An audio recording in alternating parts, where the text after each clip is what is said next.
What's going on, guys? Christian here from CK Wraps. Today I'm going to show you a brand new color from Aura Vinyl. I'm going to show you how it installs on the front fender of the Jaguar F-Pace. This color is called Galactic NightFall. It is pretty stunning. There are a few things that make this special. I'm going to go through them with you today and how it installs. I'm going to pan across the hood and give you a look at Aura Galactic NightFall. Like, this is super wild. It's like gold, red, purple, black. Finish of it. The finish is absolutely incredible. This film, and what makes it more special, is that it has a PET release liner. So it has a plastic release liner. That plastic release liner, I'm going to show you it now, is something that makes this film a little bit more special. The combination between the hard cap sheet and the PET release liner, which is, let me just get this off right here. Small piece, a little bit difficult to do. There we go. Is what makes this so glossy. It is so glossy. It is honestly nicer than colored PPF that I've seen. Now, as far as thickness goes in a polymeric film, this is some of the thinnest polymeric film I have ever handled in my entire life. It is extremely thin. Tack isn't overly excessive. It is nice. 3M is way more sticky than this, though it has a pressure sensitive glue, but whatever. The benefit of a product like this is that even though it is a little bit thicker, it offers you a deeper, richer color, meaning that with a thicker film, you're able to actually embed more depth and more color. Think about it as anything else. The more layers of paint you do on your car or your wall or anything along those lines, you're going to get better depth and a better overall finish in the end. It's really just the way things work. To some people, it's just common sense. I'm going to be training for Aura Vinyl and their product. If you guys want to join a workshop, we're going to be starting those in the middle of the summer. If you guys are looking for a workshop in the United States, they're already running them, while mine will be in Canada, where I am here in Ottawa. The difficulty of this is not necessarily on the easy side, but you can do it if you just do it the way I'm showing you here. I'm going to just get this into position. So we're just going to tack the bumper, if your bumper is still on. If it's not, just tack it to the headlight or brackets inside or anything you can. If your car is magnetic, you can just use magnets. Mine, like I said, isn't. I'm going to move these over. We're going to open this end up. And lots of static still. I can feel it drawing or moving the hair on my arms. I'm going to roll that off really nicely, cool, and come right down the bottom. Now, you can see the tack is super nice, guys. And what's nice about having a low tack, or low enough tack, is that when you move the film, you don't end up with lift lines and glue lines. Super important.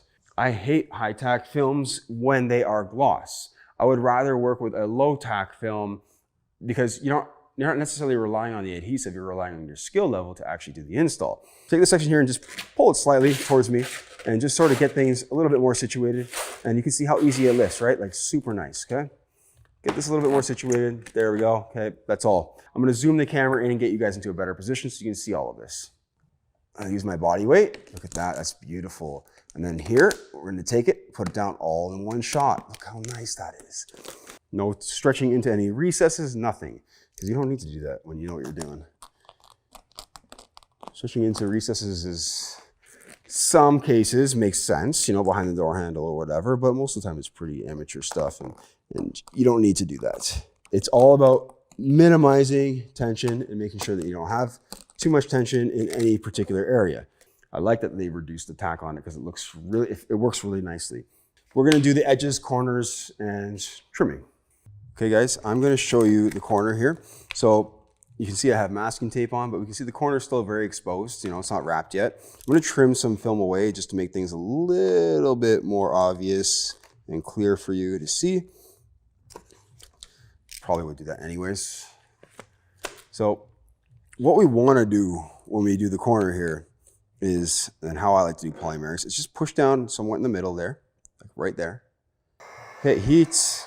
Work our way around. So we're not going to go anything too crazy here. We're just going to go around about 1/4 inch. Let's check that out. As long as we keep it tight, I'm not cutting on any paint, guys. Check that out. That's pretty damn beautiful. And we're in further than if we were to leave the hood closed and cut on the hood side. So same thing here. I'm going to add tension and then come through. I got a little notch there, but it's nothing. It's notching the film is what I mean. That squeaking is just the film itself. Take your time. And then eventually we're going to get to a point of where that body line ends right about there. Cool. I'm going to come out with my knife. Done. Down and around. Then we're going to zoom back. We're going to get in the door area right here and finish up that last little bit. All right, let's do a little walk around here. So we want to talk about scratches. Next to none. Look at the clarity of the film. Look at the reflection, guys. You see that detail of the shop. You can pretty much even see the signatures on the wall. A little streaky still. I didn't wipe it all off. Got most of it off. But check that out. Basically, no scratches. This helps when you use a fresh buffer in combination with, check that out. That's crazy, right? It's like a mirror. With a detail spray. Now check out the top. This is where things get nuts. As soon as it starts to transition, I'll move around, don't worry. It's actually probably even better now because we've got the hood and the fender done so you can see more. Like this is super wild. It's like gold, red, purple, black. Like this angle, it looks totally like something else. Super, super, super glossy still. Like check out the reflection. Look at the beams in the ceiling, okay? Clarity of the light is really good as well. It was actually nicer. I put it next to PPF. I mean, even though the color was different, still actually, it was still nicer. It was more glossy. This, little streaky still. You can see like some streaks here. See them? It's been on for like a week on the hood. Just letting you know. That's pretty nice. If I move around this way, come down, come up. All depends on how the light hits it. That's pretty much it, guys. I hope you enjoy the color, the new color from Aura Vinyl.